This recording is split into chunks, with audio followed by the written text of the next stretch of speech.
Hi, good afternoon, everyone. Thank you very much for being here. Thank you to Jason and SabSafe for inviting me for this talk.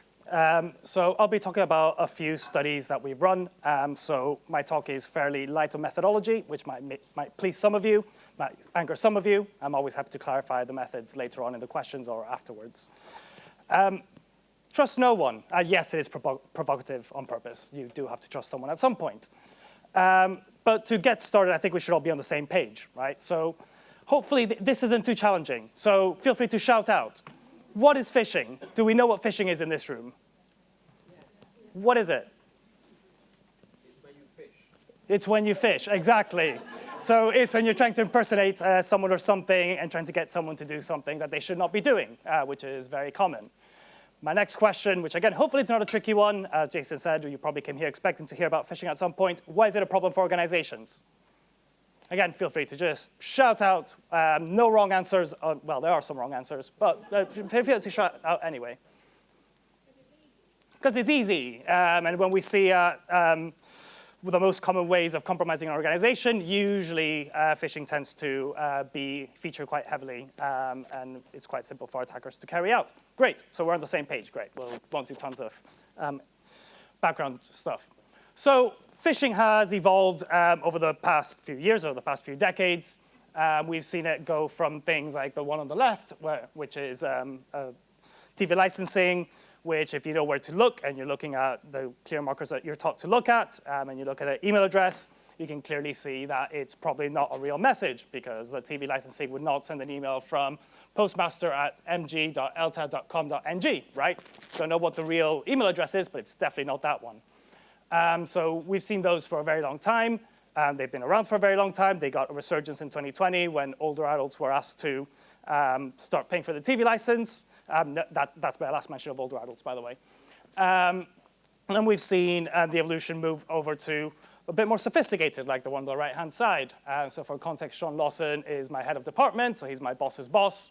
And we do tend to get one of these at least once a year, which is tailored a tiny bit to me because it has my name and it has Sean's signature, and it's essentially trying to get me to engage in what would be some sort of a gift card scam. And this evolution does mean that it becomes a bit harder to identify the phishing message. In this case, when we look at, again, the technical marker of the email address, we can see that if we know what we're looking for, it probably is not real because it's come from a Gmail address rather than a Northumbria email address, right? So it's same marker, but it's a little bit more convincing. We have known individuals to engage with these sorts of attacks. But then when we look at even newer methods, we can see ones like these, ones that comes from an applicant services coordinator asking to have a look at an attachment because there's potentially a student transfer. And when we look at our tried and trusted marker, which is our email address, we see that it's actually coming from a Northumbria email address. So does that mean that it's genuine or not? We see that it has a signature, and it looks like an appropriate signature. So we get to the point where our tried and tested markers potentially aren't as reliable as they once were, right? So that takes me to that last email, which is an instance of what we call lateral phishing attacks, where it is when someone's account in an organization gets compromised using whatever usual methods that would lead to a phishing attack. And then that account is used to essentially escalate in order to phish other individuals within the organization. And while it might sound very concerning, we have seen a rise in this type of phishing over the past few years. And what we know is that it can be quite devastating because when you get that first compromise, the chances of then getting further compromises is quite high. Actually, we've seen that it does escalate quite quickly because, of course, it is coming from a real email address. So again, we're starting to see this more often.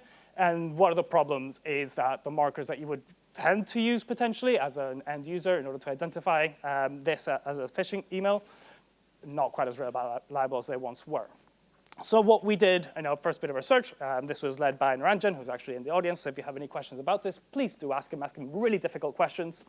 We wanted to see how employees evaluated messages that were sent from colleagues, right? Looking at this essentially as a case study. And what we found was that name and email address, unsurprisingly, were overwhelmingly the main aspect, the main marker that individuals focused on when deciding whether they should reply to that message or whether they should action that message. That's all right for your case number 1. It's all right for your case number 2. When we think about our case number 3, at that point, not necessarily so helpful. Another thing that people focused on, that employees focused on, was the writing style. That's potentially more promising for case number 3, right? If you're receiving an email from a colleague, you may be able to work out whether it is that person, especially if you communicate with them regularly. Naranjan and I email quite regularly. I think I should be able to identify whether it's him or not. But we'll put a pin on that. I'll circle back to that in a second. And then another key thing, marker that people focused on was the signature of the email, the sign-off, the logos and everything, which works for email number 1.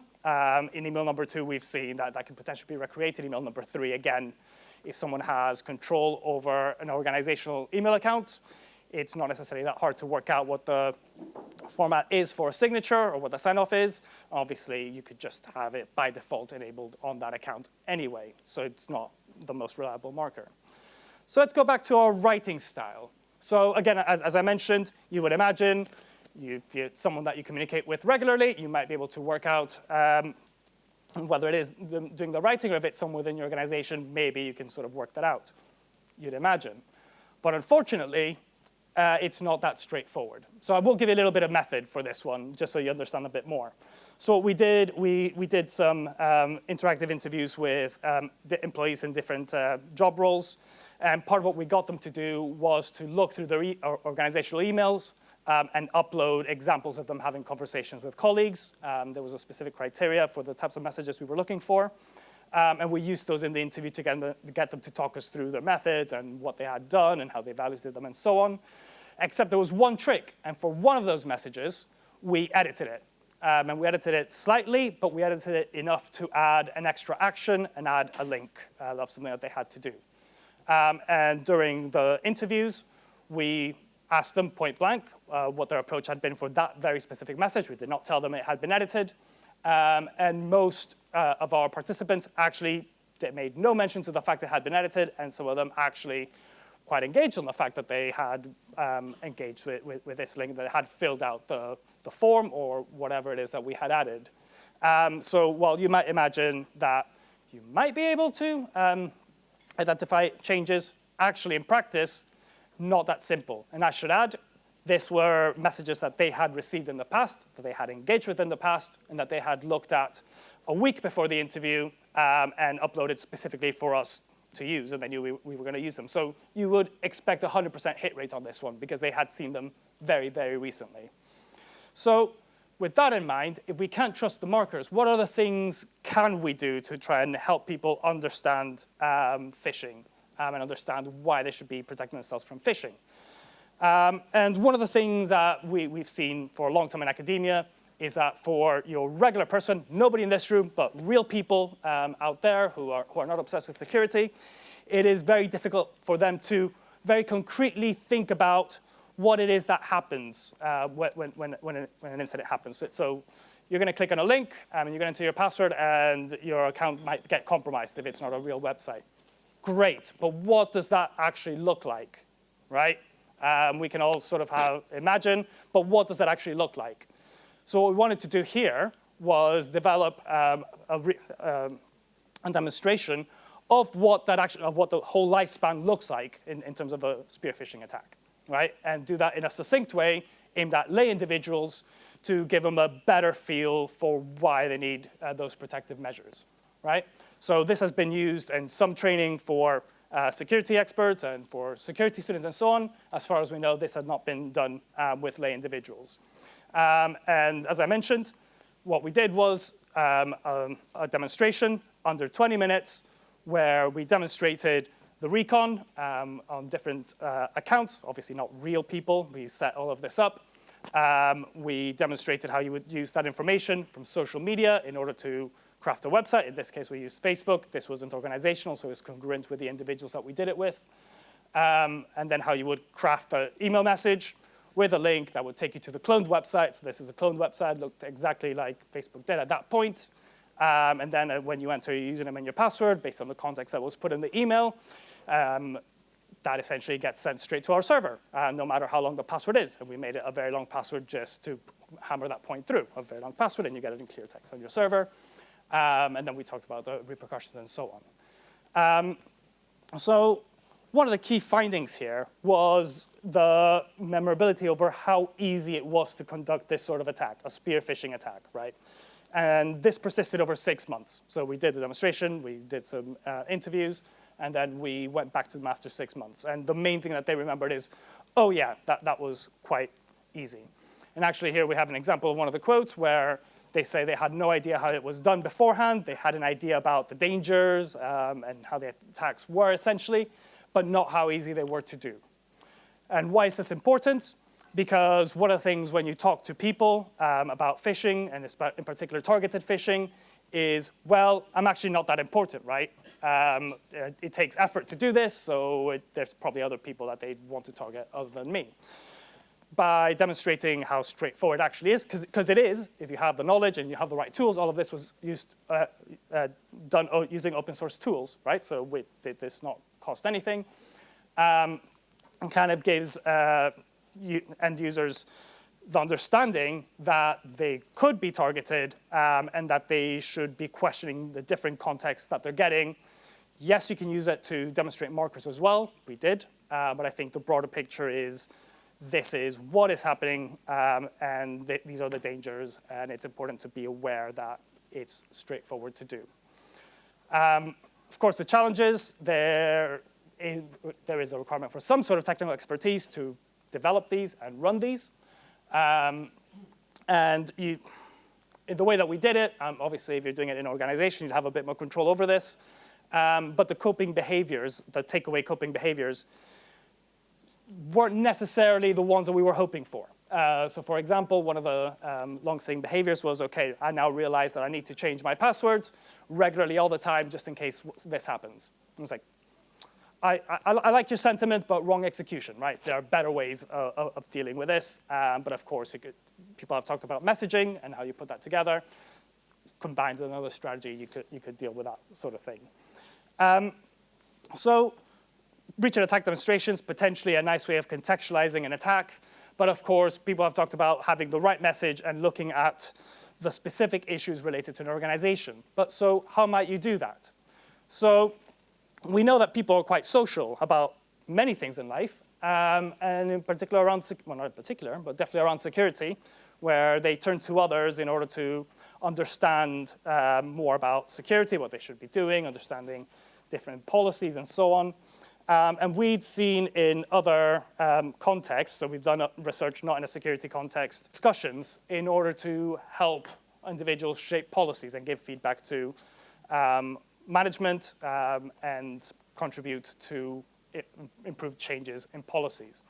So our question here was, can we use an anonymous discussion platform in order to better understand people's understanding of security in an organization, and potentially to give practitioners, in this case, the Chief Information Security Officer and the head of IT, a better understanding of what is going on from a security context within the organization. Short answer is we were able to capture honest discussions, which was really useful. We were able to see peers learning from each other, but there were some drawbacks as well. One of the key things that we were able to identify were poor mental models, right? And there are different tasks that you can get people to do. I'll talk about some in a second that can reveal these mental models.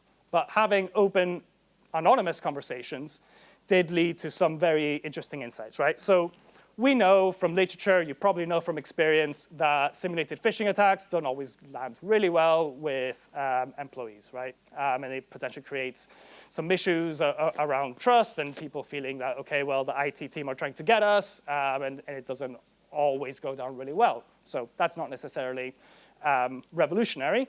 But what we see here is this came up in discussions around the simulated phishing attack that happened in the institution recently.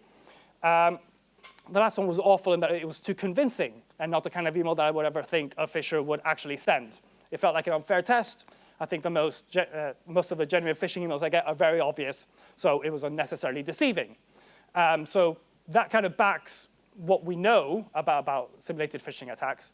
But the concerning thing here is we have an individual who's confident that they can detect phishing emails because they've done so in the past, and they're quite easy ones.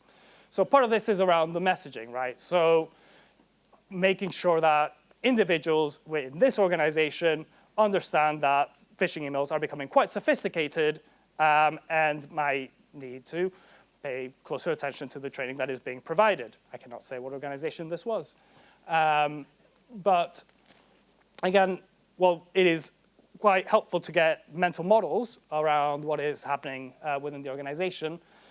There are some challenges, right? So while it's useful for obtaining discussions and so on, it is not appropriate for an incident reporting mechanism, right? Because of the anonymous nature. Some incidents did emerge organically from people discussing things that they had seen, things that they had done, but serving as an incident reporting mechanism by itself, there wasn't enough context, potentially, to be able to follow up on some of these things, and that's part of what management mentioned.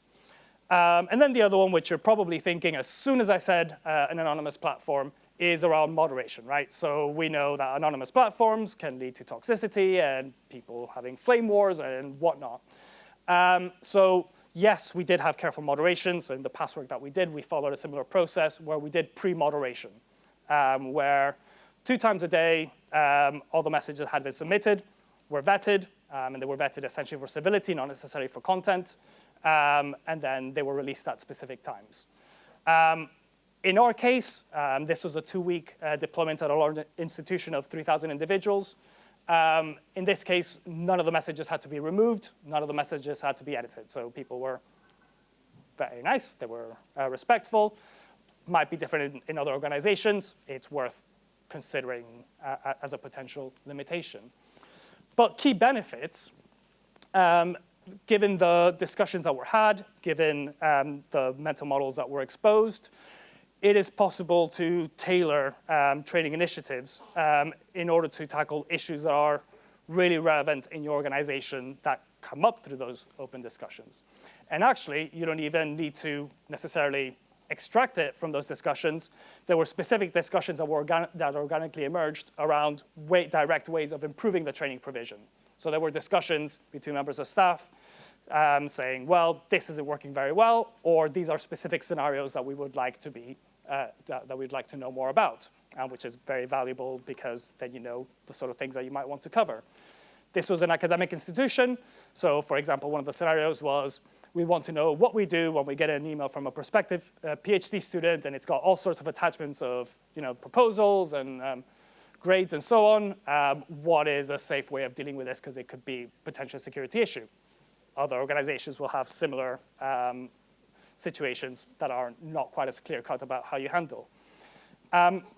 We did see that individuals were happy with the anonymity because it allowed them to ask silly questions.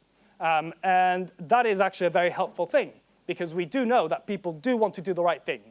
A lot of people seem to think of the user as the enemy. Really, there are lots of pressures, but they do want to do the right thing. But sometimes there's that question that you're not quite sure about, but it's probably too late in your career to ask because it might seem silly, it might make you seem like you don't really know what you're doing, so you don't ask it. In this case, we saw individuals who were willing to ask those questions because the anonymity was there. And as I mentioned, it's potentially less resource intensive than other initiatives. So for example, in the past, we did a cyber survival task, which was a workshop-based intervention. We got them to rank behaviors, and we got similar insights in where we found misconceptions between what employees thought was safe and what practitioners thought was safe. In this case, because it's a digital rollout, it makes it a lot easier to manage. You can reach, in this case, 3,000 individuals in a 2-week time frame. So you're probably wondering, so what's the key takeaway here? So with the evolution of phishing, again, we're not saying that all phishing emails will now be lateral phishing attacks, but I think it's worth considering that and especially with the advent of everyone, including bad actors, having access to generative AI, phishing is shifting a bit more away from our traditional markers that we've been teaching people about. So I think it's important to train individuals around questioning the intent and the content, not just relying on those markers. Using breach and attack demonstrations can be potentially beneficial in doing that, making the threats tangible, making them better understand why they should be doing the things that they're being told to do, seeing it very concretely right there in an unedited way, in a very vivid way, but also potentially having a safe space for individuals to discuss cybersecurity, to be able to make sense of what is happening and be able to help each other out. And I put anonymous in a question mark because, again, some people might hate the idea of an anonymous discussion platform.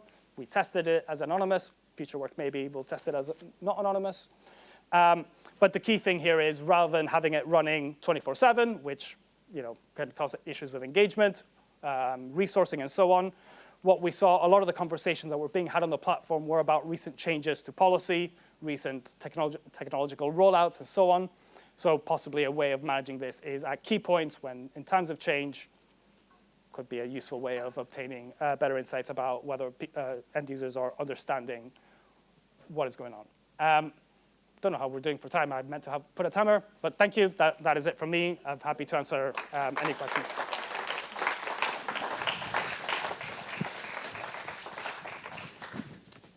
Questions? One here.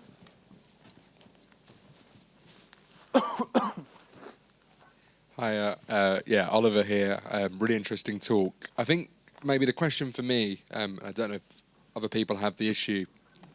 Did you find, or do you think maybe in a more practical environment, maybe in an organization, that general interest in security could be a potential blocker to some of these sort of initiatives? Sort of people just get a whiff of cybersecurity, doesn't really interest them, it's just a bit of a burden to their everyday activities? Yeah, great question. So I think there is an interest from individuals in learning more, but there are all these pressures around, you've got your actual job to do, you've got other training to do, there's all these other things.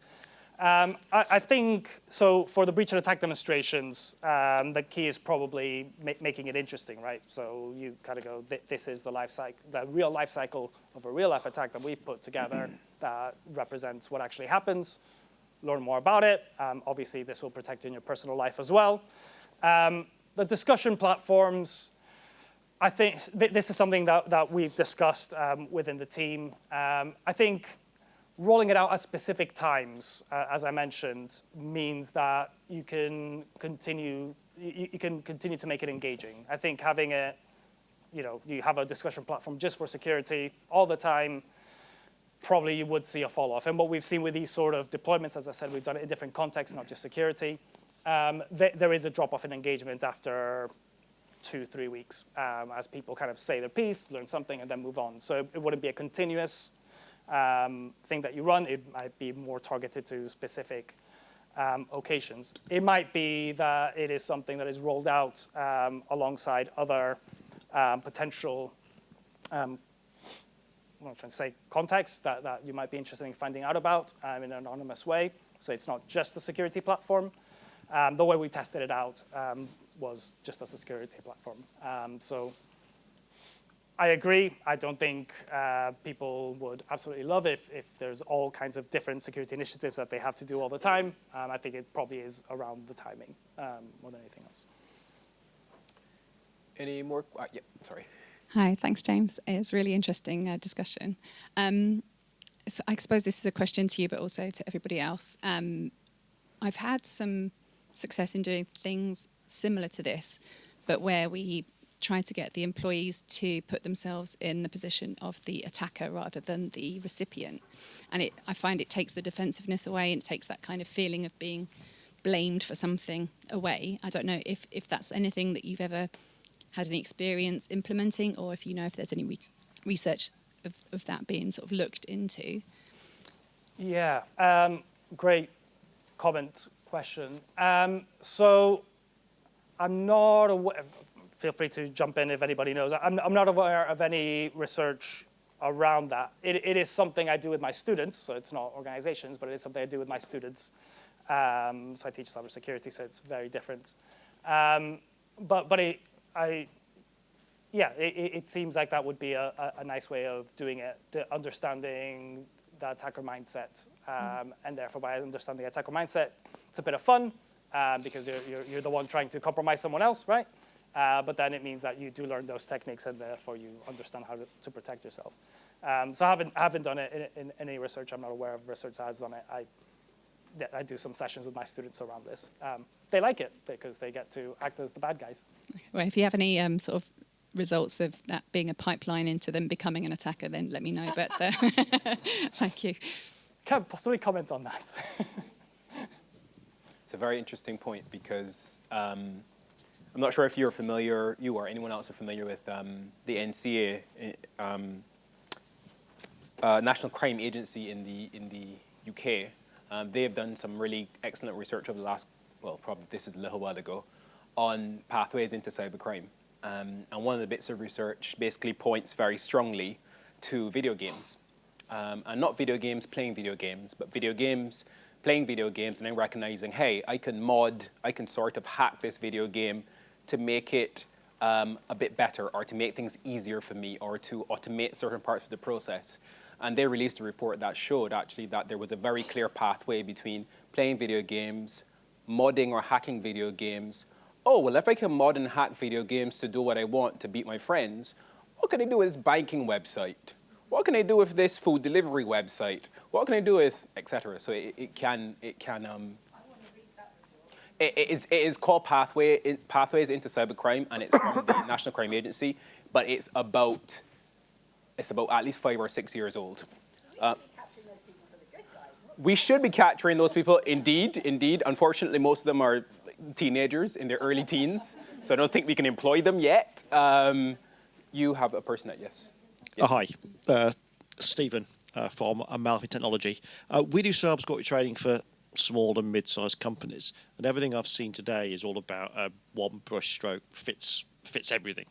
Whereas I find that even between small and mid-sized companies, the approach is completely different. And we don't really do big companies. But what do you feel about that? Do you think it should be different for large, mid, and small companies? Yeah, for sure. Yeah.